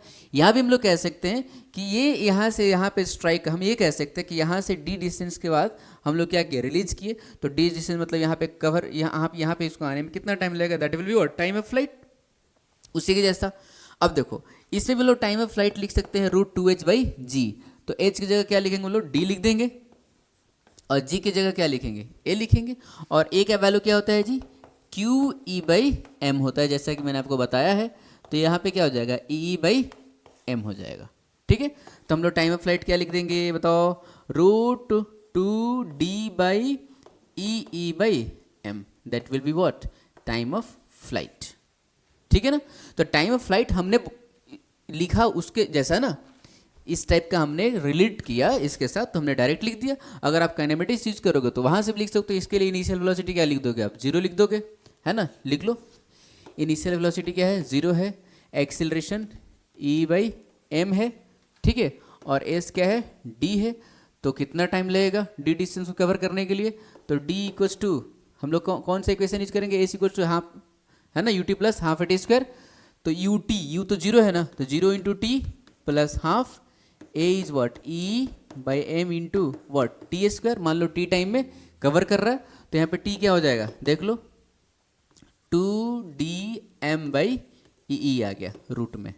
So this is what, time when it will touch this plate, when it will reach at the positive plate, अगर हम लोग इलेक्ट्रॉन का बात कर रहे हैं तो। ठीक है ना। वही अगर बोलता कोई कि अगर ये प्रोटॉन को यहाँ से रिलीज किया गया तो ये प्रोटॉन कितने टाइम बाद इसको स्ट्राइक करेगा। अब देखो, प्रोटॉन के लिए भी तो कुछ यूं ही उसी तरह का केस है ना, कि यहाँ पे इसकी इनिशियल वेलोसिटी क्या है, 0 है, और छोड़ा जा रहा है तो ऊपर जा रहा है। अगर आप इधर से बैठ के देखोगे तो बोलोगे कि प्रोटॉन आपके ऊपर है कि नहीं। और ऐसे क्या हो, चाहे आप इसको पलट दो, ऐसे ऐसे करके देखो, मतलब आप इसको ले लो क्या, इसको ले लो पॉजिटिव, और इसको ले लो क्या, नेगेटिव। ठीक है, और यहाँ से प्रोटॉन को छोड़ा गया, तो इलेक्ट्रिक फील्ड का डायरेक्शन तो ऐसी है ना, तो इलेक्ट्रिक प्रोटॉन कैसे आएगा, नीचे आएगा। तो क्या ऐसा ही ये भी हो गया, तो √2h/g। अब देखो, √2d/a लिखेंगे, ठीक है ना। लेकिन प्रोटॉन के लिए जो एक्सेलरेशन होगा, ई तो प्रोटॉन का इलेक्ट्रॉन का सेम होता है, और ये कैपिटल ई इलेक्ट्रिक फील्ड तो दोनों के लिए वही है, ठीक है। लेकिन यहाँ पे इलेक्ट्रॉन अगर रखना है तो मास ऑफ इलेक्ट्रॉन रखना पड़ेगा, और प्रोटॉन का एक्सेलरेशन लिखना है तो प्रोटॉन का एक्सेलरेशन लिखने के लिए आपको लिखना पड़ेगा E/मास ऑफ प्रोटॉन। मास ऑफ क्या लिखना पड़ेगा, प्रोटॉन लिखना पड़ेगा। तो ये हो गया time taken by electron to reach at opposite plate, and time taken by proton होगा 2d mass of proton by E into E. ये हो गया, मेरी बात समझ में आई क्या। इसमें हम लोग कुछ भी नया नहीं देख रहे हैं, कुछ भी नया नहीं देख रहे हम लोग, ठीक है ना। सब का सब हम लोग रिलेट कर रहे हैं, काइनेमेटिक्स है, ये कंप्लीट काइनेमेटिक्स है। कौन सा काइनेमेटिक्स, कांस्टेंट एक्सीलरेशन वाला, ठीक है ना। अब देखो, अब इसमें एक और बात हम लोग कह सकते हैं। कोई बोलेगा कि यहाँ से इलेक्ट्रॉन को छोड़ा गया और यहाँ से प्रोटॉन को छोड़ा गया, ठीक है ना। बोला कौन रेस जीतेगा, रेस जीतने का मतलब रेस का कंडीशन क्या है जी, रेस का कंडीशन ये है कि वो इलेक्ट्रॉन जो है नेगेटिव प्लेट से स्टार्ट होता है, और प्रोटॉन जो है ना पॉजिटिव प्लेट से स्टार्ट होता है। 1 2 3 स्टार्ट हुआ, एकदम दौड़ना स्टार्ट किया, कौन पहले अपोजिट वाले प्लेट को टच कर देगा वो रेस क्या हो जाएगा, जीत जाएगा।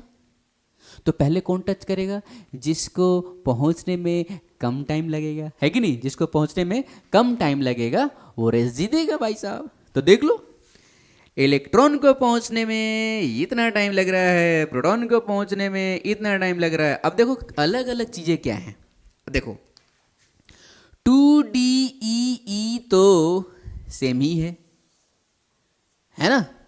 तो हम कह सकते हैं कि मास ऑफ इलेक्ट्रॉन जो है कम है कि नहीं, इसलिए टाइम टेकन बाय इलेक्ट्रॉन कम होगा टाइम टेकन बाय प्रोटॉन से। तो टाइम किसके लिए कम लगा जी, इलेक्ट्रॉन के लिए। तो हम बोलेंगे कि इलेक्ट्रॉन इस रेस को जीत जाएगा, ठीक है ना। चाहे ऐसे भी तो कह सकते हैं ना, देखो तो ये एक्सेलरेशन ऑफ इलेक्ट्रॉन है ना, तो एक्सेलरेशन देखो ये मास ऑफ इलेक्ट्रॉन क्या है, कम है, तो एक्सेलरेशन क्या है इलेक्ट्रॉन का, ज़्यादा होगा। तो जिसका एक्सेलरेशन ज़्यादा होगा क्या होगा, तुरंत पहुंच जाएगा भाई साहब, है कि नहीं। अच्छा जी, अब देखो एक और चीज़ देखते हैं। मैं बात करूँ अगर आपको कि यहाँ से अब इलेक्ट्रॉन छोड़ा गया तो यहाँ पे आया ना इतने टाइम में, ठीक है ना, इतने टाइम में आया। बोला गया कि इसको जब टच किया तो कितने वेलोसिटी से टच किया, that is what, velocity of impact. अब हम लोग फिर से उसको रिलेट करेंगे, किससे रिलेट कर लेंगे जी, पॉज करके आप लिखते चलना है ना। देखो, अगर हम लोग h हाइट से किसी ऑब्जेक्ट को रिलीज करते हैं और यहाँ पे पहुँचने में इसकी वेलोसिटी v हो जाती है, और वेलोसिटी कितनी होती है जी, √2gh होती है कि नहीं। ये क्या कहलाता है, वेलोसिटी ऑफ इम्पैक्ट कहलाता है। वेलोसिटी ऑफ इम्पैक्ट का मतलब क्या हुआ कि h हाइट से आपने रिलीज किया किसी ऑब्जेक्ट को, इनिशियल वेलोसिटी क्या है, 0 है, जब ग्राउंड को स्ट्राइक करेगा तो कितने वेलोसिटी है, स्ट्राइक करेगा। तो सिंपल सी बात है, यहाँ भी क्या लेगा, √2gh, g की जगह क्या लिखेंगे, a लिखेंगे, तो मैं लिख दूंगा √2a इज व्हाट, e/m, है ना, और h की जगह d लिख दिया। तो ये क्या हो गया जी, वेलोसिटी ऑफ इम्पैक्ट, है ना। This is the velocity with which electron will strikes the opposite plate. अगर वेलोसिटी ऑफ प्रोटॉन निकालना तो बस यहाँ पे क्या लिखोगे, मास ऑफ प्रोटॉन लिख दोगे। देखो इसको E लिख दो, this is the velocity of electron with which it is striking the opposite plate. And velocity of proton लिखना है आपको, तो 2e/mp। ज़्यादा टाइम पास मत कराओ मेरे से, आई बात समझ ना। तो प्रोटॉन इतने वेलोसिटी से इसको स्ट्राइक करेगा। बात आई समझ में, ठीक है। अब देखो हम लोग इसमें कुछ भी न्यूमेरिकल नहीं ले रहे, हम लोग जैसे डेटा लेके करें तो वो भी हो जाएगा, ठीक है ना। अब देखो इसका अगर डेटा लेके करेंगे तो हो जाएगा ना, ठीक है। देखो यहाँ पे क्या है, d is 2 centimetre, E is 1000 Newton पर कूलम, ठीक है ना, और सारी चीज़ें दी रहेगी। और देखो d दे दिया 2 सेंटीमीटर, E दे दिया 1000 न्यूटन पर कूलम, बाकी कुछ नहीं दिया रहेगा, क्योंकि बाकी तो हमें आता है ना। अगर इलेक्ट्रॉन की बात करें तो E तो 1.6 10⁻19, और मास ऑफ इलेक्ट्रॉन पता है 9.1 × 10⁻31 kg, पता है ना, है ना। मास ऑफ इलेक्ट्रॉन कितना होता है जी, 9.1 × 10⁻31 kg होता है, ठीक है ना। और चार्ज क्या होता है जी, 1.6 10⁻19 कूलम्ब होता है। हालांकि इसको हमने प्रॉपर्टी ऑफ चार्ज में बताया था, है ना, फर्स्ट लेक्चर में ही बताया था आई थिंक। आई बात समझे ना। चलो आप इसको लिख लो, फिर हम लोग इसका नेक्स्ट देखते हैं। चलो प्लेट बेस्ड पे हम लोग एक और क्वेश्चन लिया है, स्टैंडर्ड क्वेश्चन है। क्वेश्चन ये है कि वही सारी चीज़ें तो वही है, d डिस्टेंस है प्लेट के बीच का, प्लेट का लेंथ जो है l है, कोई बात नहीं, ठीक है। बोला गया है कि which of the two will have greater deviation when they come out from the plates if they started with same velocity. मतलब देखो जैसे डायग्राम में दिखाया गया है कि प्रोटॉन और इलेक्ट्रॉन दोनों प्लेट के मिड पॉइंट से चलते हैं, और इस बार किधर की तरफ वेलोसिटी दिया गया, उस लास्ट क्वेश्चन में क्या था, रिलीज किया गया था, इसे वेलोसिटी दिया गया है इधर की तरफ, इधर तरफ वेलोसिटी दिया गया। बोले गए अगर दोनों को सेम वेलोसिटी दिया गया है, अगर दोनों को क्या किया गया जी, सेम वेलोसिटी दिया गया है, ठीक है। मान लो इसको भी u दिया गया और इसको भी u दिया गया, तो बोला गया कि किसका डेविएशन ज़्यादा होगा जब ये बाहर निकलेंगे, तो ठीक है ना। देखो डेविएशन का मतलब क्या होता है, जैसे मान लो ग्रेविटी नीचे की तरफ होता है और इधर की तरफ किसी पार्टिकल को वेलोसिटी देते हैं, ठीक है, तो ग्रेविटी तो नीचे लग रहा है, तो ये पार्टिकल कैसे मूव करता है, इस पाथ पे मूव करता है, जिसको हम लोग हॉरिजॉन्टल प्रोजेक्टाइल बोलते हैं, ठीक है। चलो ठीक है, वैसे ही अगर फोर्स ऊपर लगता तो कैसे मूव करता, ऊपर की तरफ कर्व बनाता, ठीक है। जैसे मान लो कि हमने एक ऐसे जो प्लेट लिया, ठीक है, और एक ये प्लेट है, ठीक है, ये वाला मैंने ले लिया निगेटिव और ये वाला ले लिया पॉजिटिव, ठीक है, और यहाँ से मैंने प्रोटॉन को छोड़ा, तो प्रोटॉन को जब छोड़ूंगा तो इस पे फोर्स तो किधर लग रहा है बताओ, फोर्स किधर लग रहा है प्रोटॉन पे, ऊपर की तरफ फोर्स लग रहा है, फोर्स लग रहा है प्रोटॉन पे ऊपर की तरफ। तो वेलोसिटी तो ऐसे दिया ना मैंने, ठीक है, तो इसका पाथ कैसा हो जाएगा, ऐसा हो जाएगा, ठीक है, और इलेक्ट्रॉन का पाथ कैसा हो जाएगा, ऐसा हो जाएगा, ठीक है। अब देखो ये जब बाहर निकला, प्लेट का रीजन ये था, ये जब बाहर निकला तो मान लो ये y1 है डिस्टेंस, और ये जब बाहर निकला तो ये जो गया था ना, देख लो प्लेट, ये क्या है, y2 डिस्टेंस है, ठीक है ना। जब ये बाहर निकला, ये ना बाहर निकलने का ये पॉइंट है ना, तो ये वाला यहाँ से लेके ये तक ये y1 है, और देखो ये पॉइंट है ना, तो ये तो थोड़ा ज़्यादा है ना, देखो तो ये थोड़ा ज़्यादा है, यहाँ तक टच किया और ये यहीं तक है, ठीक है ना।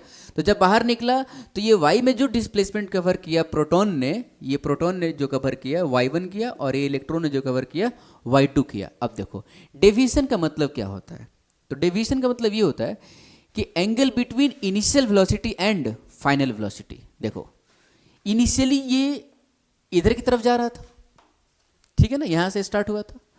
फाइनल वेलोसिटी तो ऐसे हुआ ना, फाइनल वेलोसिटी अब टेंजेंट ड्रॉ करोगे, ठीक है ना, तो फाइनल वेलोसिटी ये हुआ। कहने का मतलब ये है कि ये जा रहा था ऐसे, अब बाहर निकलने बाद कैसे जा रहा है, ऐसे जा रहा है, मतलब ऐसे जाके ये ऐसे हो गया, मतलब इनिशियल डायरेक्शन ऐसे था, फाइनल डायरेक्शन ऐसे है। तो this is the direction what, ये क्या है, इतने से क्या हुआ, डेविएट हुआ है, ये क्या कहलाएगा जी, डेविएशन कहलाएगा। मेरी बात समझ में आई क्या? अब सोचो ये वाली क्वांटिटी अगर ज़्यादा होती तो लाइन ऐसे बनता, तो यहाँ से ऐसे आता, इसका मतलब डेविएशन क्या होता है, ज़्यादा होता। या फिर अगर आपको टेन थीटा यहाँ पे निकालना है, ये टेन डेल्टा अगर निकालना है आपको, तो टेन डेल्टा क्या लिखोगे, वाई बाई एल लिखोगे, ये वाला एल है तो ये क्या है, वाई वन है, और यहाँ से यहाँ तक क्या है, एल है, तो वाई बाई एल लिख दोगे, है ना। तो हम ऐसा कह सकते हैं क्या, अब इसके लिए भी डेल्टा लिखोगे तो क्या लिखोगे, वाई टू बाई एल लिखोगे। इसके लिए अगर डेल्टा लिखते हो, ये इनिशियल डायरेक्शन है और यहाँ पे टेंजेंट ड्रॉ करोगे, तो इसके लिए क्या आएगा, ये डेविएशन आएगा, आएगा ना, ठीक है। तो इसके लिए डेविएशन क्या लिखोगे, वाई टू बाई एल लिखोगे, ठीक है। तो हम कह सकते हैं कि टैन डेल्टा लिखोगे वाई टू बाई एल या फिर वाई वन बाई एल, तो एल तो क्या है, दोनों के लिए सेम है, इसका मतलब टैन डेल्टा जो आएगा वो क्या आएगा, प्रोपोर्शनल टू वाई आएगा। हम कह सकते हैं डेल्टा जो होगा प्रोपोर्शनल टू वाई होगा, है ना। हम लोग कह सकते हैं डेविएशन जो होगा वाई का प्रोपोर्शनल होगा। अगर वाई ज़्यादा होगा तो उसका डेविएशन क्या हुआ होगा, ज़्यादा हुआ होगा, ठीक है ना। मतलब ये मस्त एकदम ऐसे अगर जाके ऐसे हो गया और ये ऐसे हो रहा है, ठीक है। अब देखो तो इसका वाई तो कम हुआ और इसका वाई तो ज़्यादा हो गया, हमने ऐसा माना, ठीक है ना। ऐसा नहीं कि मैंने आंसर दे दिया आपको, ऐसा हमने माना, ठीक है। तो चलो देखते हैं क्या होता है, देख लेते हैं हम लोग वाई किसका ज़्यादा होगा, ठीक है। अब देखो इसको ऐसा करते हैं, मिटा देते हैं, ठीक है ना, इसको आप लिख लो।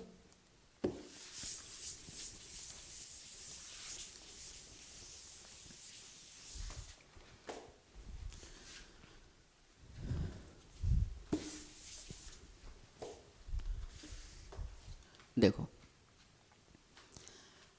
टाइम कितना लगा, टाइम तो दोनों को सेम लगेगा हमारे हिसाब से बाहर निकलने में, क्यों, क्योंकि इधर की तरफ कोई भी एक्सेलरेशन नहीं है और इधर की तरफ दोनों का वेलोसिटी क्या है, सेम है, और दोनों को डिस्टेंस भी सेम कवर करना है, दैट इज एल कवर करना है।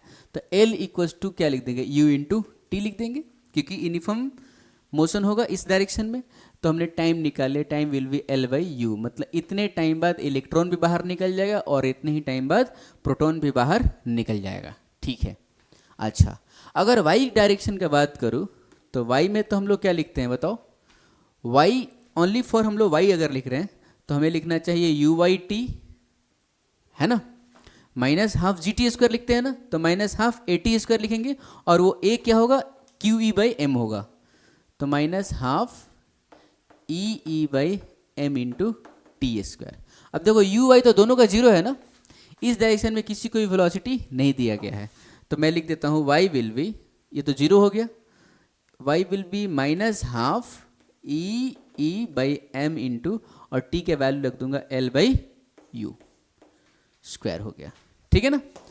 तो वाई हमें पता चला। अब देखो ई और एल तो क्या है सबका कॉन्स्टेंट ही है, ई और एल तो क्या है सबका कॉन्स्टेंट ही है। और पर्टिकुलरली अगर पहला क्वेश्चन की बात करें तो वेलोसिटी क्या है, सेम है दोनों का, मतलब u दोनों का सेम है, ठीक है। अगर y ऑफ इलेक्ट्रॉन लिखना चाहे, मैग्नीट्यूड लिख रहा हूँ मैं, माइनस नहीं लिखूंगा साइन, मैग्नीट्यूड लिख रहा हूँ, तो y ऑफ इलेक्ट्रॉन अगर लिखूंगा तो मैं लिखूंगा half E by mass of electron L by you का स्क्वायर, ठीक है। y ऑफ अगर प्रोटॉन लिखूंगा तो मैं लिखूंगा half E by mass of proton L by you का स्क्वायर, क्योंकि दोनों का वेलोसिटी क्या है, यू ही है, ठीक है। अब देखो ऐसा करो, Y E by Y P करो, तो Y E by Y P करोगे तो कितना आएगा, हाफ ई कैंसिल हो जाएगा, तो आएगा M P by M E, और एल बाई यू भी क्या हो जाएगा, कैंसिल हो जाएगा, ठीक है। तो हम कह सकते हैं कि y जो है इनवर्सली प्रोपोर्शनल टू क्या है, मास है, ठीक है ना। मास ज़्यादा होगा तो उसका y क्या होगा, कम होगा। इसका मतलब यहाँ पे इलेक्ट्रॉन का y ज़्यादा होगा, क्योंकि इलेक्ट्रॉन का मास कम है तो उसका वाई ज़्यादा होगा। अब वो इलेक्ट्रॉन का अगर वाई ज़्यादा होगा, इसका मतलब डेविएशन किसका ज़्यादा होगा? इलेक्ट्रॉन का। तो पहले क्वेश्चन के लिए हम लोग कह सकते हैं कि deviation of electron is greater then deviation of proton.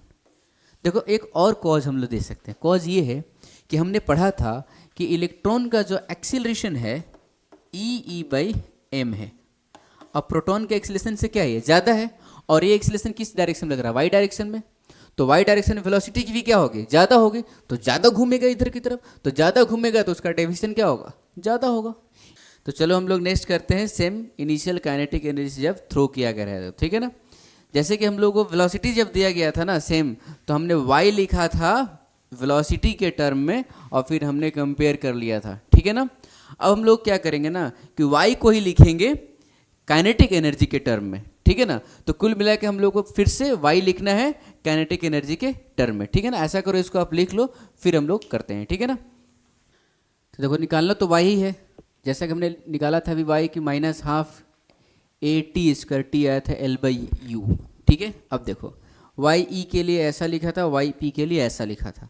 इस बार हम लोग कर रहे हैं कि काइनेटिक एनर्जी जब सेम होगा, तो अगर हम लोग काइनेटिक एनर्जी पे थोड़ा सा चर्चा करें तो काइनेटिक एनर्जी को हम लोग कैसे लिखते हैं? ½ mv² लिखते हैं हम लोग, है ना।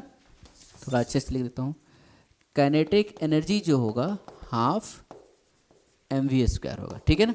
अब देखो बोला कि काइनेटिक एनर्जी क्या है? सेम है। काइनेटिक एनर्जी क्या है जी? सेम है, ठीक है। अब देखो अगर काइनेटिक एनर्जी सेम है और इलेक्ट्रॉन का मास तो अलग होता है ना, और प्रोटॉन का भी मास क्या होता है? अलग होता है, और ये वाली क्वांटिटी क्या है? सेम है। डेफिनेटली इसका मतलब क्या है? V अलग अलग होगा। अगर V आप इलेक्ट्रॉन को और प्रोटॉन को अलग अलग दोगे तभी ऐसा पॉसिबल है कि दोनों का काइनेटिक एनर्जी सेम हो सकता है। अगर दोनों का काइनेटिक एनर्जी सेम है, मास अलग अलग है, तो वेलोसिटी कहाँ सेम हो सकता है? नहीं ना। इसका मतलब वेलोसिटी क्या है? अलग अलग है। Definitely this time if you are writing y of E, so E/me, और यहाँ पे UE लिखना पड़ेगा और यहाँ पे UP लिखना पड़ेगा, मतलब अलग अलग वेलोसिटी है, ठीक है।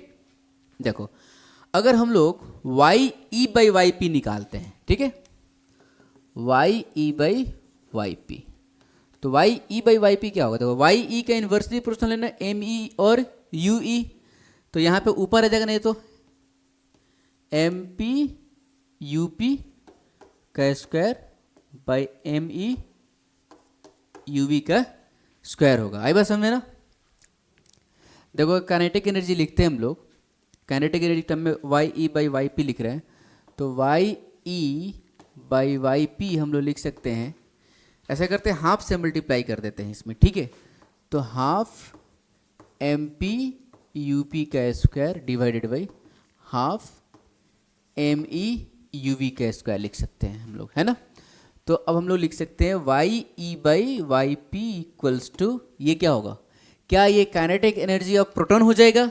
डेफिनेटली ये हो जाएगा kinetic energy of proton divided by kinetic energy of electron.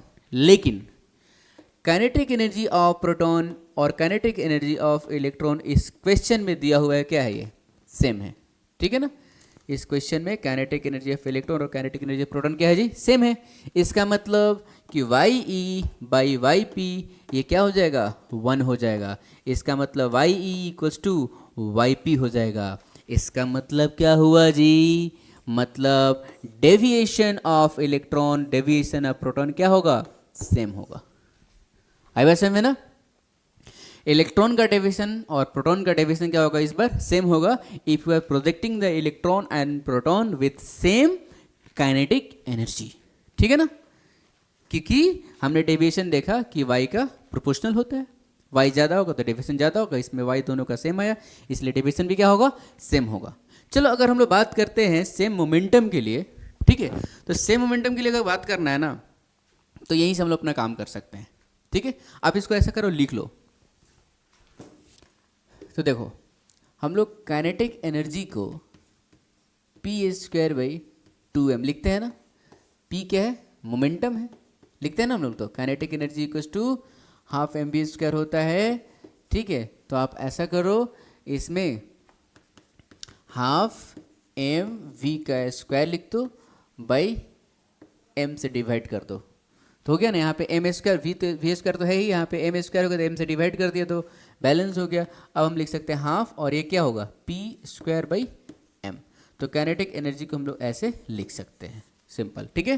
अब देखो, अगर हमें लिखना है इस y के साथ, ठीक है, तो y of electron by y of proton, ठीक है।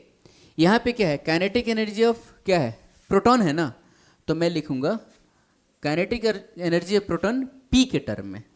तो p ऑफ प्रोटॉन मतलब मोमेंटम प्रोटॉन का square divided by 2 mass of proton divided by p of electron का square divided by 2 mass of electron, ठीक है। ऐसा लिख सकते हैं ना हम लोग। तो क्या लिख देंगे हम लोग जी, देखो तो P ऑफ E और P ऑफ P सेम है, क्वेश्चन दिया गया सेम मोमेंटम के लिए हम लोग कर रहे हैं, ठीक है। तो Y E by Y P equals to क्या हो जाएगा, ये टू टू कैंसिल हो गया, P P cancel, P P और पी ई कैंसिल हो गया, तो क्या आ गया जी बताओ, M E by M P आ गया। वाह वाह, इस बार तो भाई वाई क्या आया, प्रोपोर्शनल टू मास आया, मतलब जिसका मास ज़्यादा होगा उसका वाई ज़्यादा होगा, जिसका मास कम होगा उसका वाई कम होगा।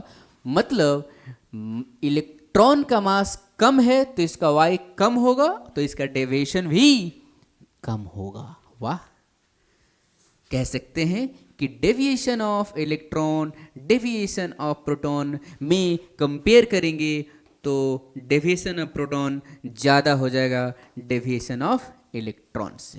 मेरी बात क्लियर है क्या?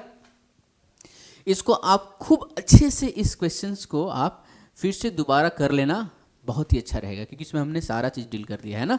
याद रख लेना कि सेम वेलोसिटी था तो इलेक्ट्रॉन का डेविएशन ज़्यादा था, सेम काइनेटिक एनर्जी था तो दोनों का डेविएशन सेम था, सेम मोमेंटम था, तो ये है आंसर, प्रोटॉन का डेविएशन क्या है, ज़्यादा है।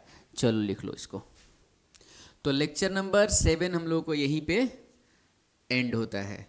इस लेक्चर में हमने बहुत ही इम्पोर्टेंट चीज़ पढ़ा, और इम्पोर्टेंट चीज़ क्या था, इलेक्ट्रिक फील्ड के फील को समझा, आखिर वो होता क्या है। उसमें ज़्यादा कुछ हम लोग नहीं देखे थे, बस समझे थे कि वो क्या होता है, और उसमें इलेक्ट्रिक फील्ड इंटेंसिटी का डेफिनेशन हमने देखा था। मतलब बेसिकली हमने इलेक्ट्रिक फील्ड इंटेंसिटी को डिफाइंड करा था। उसके बाद इलेक्ट्रिक फील्ड इंटेंसिटी में जो हमने फोर्स इक्वल्स टू फॉर्मूला देखा QV, है ना, F इक्वल्स टू QV देखा, उस फॉर्मूले से यूज़ करके हमने जितने क्वेश्चंस करने थे वो सारे किए। मतलब motion of charge particle inside electric field हम लोग पढ़े। तो इन सारे क्वेश्चंस को आप अच्छे से कर लो, अच्छे से स्ट्रांगली रिवाइज कर लो, ठीक है। और इस क्वेश्चन से, इस लेक्चर से रिलेटेड जो भी डाउट है, हमारे इस फेसबुक पेज और इंस्टाग्राम पेज को आप फॉलो कर लो और अपना डाउट इस पर पोस्ट कर लो। So thank you so much for watching, all the best, take care.